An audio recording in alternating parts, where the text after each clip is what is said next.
കാമാഖ്യ മന്ദിരത്തിൽ നിന്നും താഴേക്ക് വരുമ്പോഴുള്ള ഒരു വ്യൂ പോയിൻ്റാണിത്. വളരെ മനോഹരമായിട്ടുള്ള ഒരു വ്യൂ പോയിൻ്റാണ്. ഷില്ലോങ്ങിലേക്ക് പോകുന്ന റോഡാണ് താഴെ കാണുന്നത്. ഷില്ലോങ് സമ്പൂർണ്ണ നഗരവും വളരെ ദൂരത്തായിട്ട് കാണാൻ സാധിക്കുന്നുണ്ട്.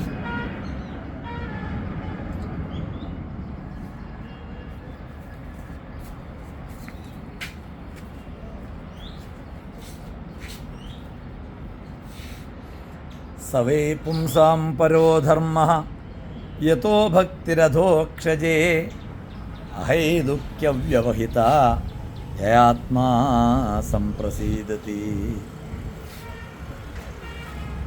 ഭാഗവതം പറയാണ്, പരമമായ ധർമ്മം എന്താണ് മനുഷ്യൻ്റെ? സവൈ പുംസാം പരോധർമ്മ. യാതൊന്നിലൂടെയാണോ ഭഗവാനിൽ അചഞ്ചലമായ ഭക്തി ഉണ്ടാകുന്നത്, അഹൈതുകി അവ്യവഹിത, നിഷ്കാരണ ഭക്തി, നിഷ്കാമഭക്തി, ആ ഭക്തിയിലൂടെയാണ് ഭഗവാൻ പ്രസന്നനാകുന്നത്. അത്തരത്തിലുള്ള ഭക്തിയെ ജനിപ്പിക്കുന്നതാണ് പരമമായ ധർമ്മം എന്ന് ഭാഗവതം നമ്മളെ ഓർമ്മപ്പെടുത്തുക. സവൈ പുംസാം പരോ ധർമ്മഃ യതോ ഭക്തിരധോക്ഷജേ അഹൈതുക്യവ്യവഹിത യയാത്മാ സംപ്രസീദതി.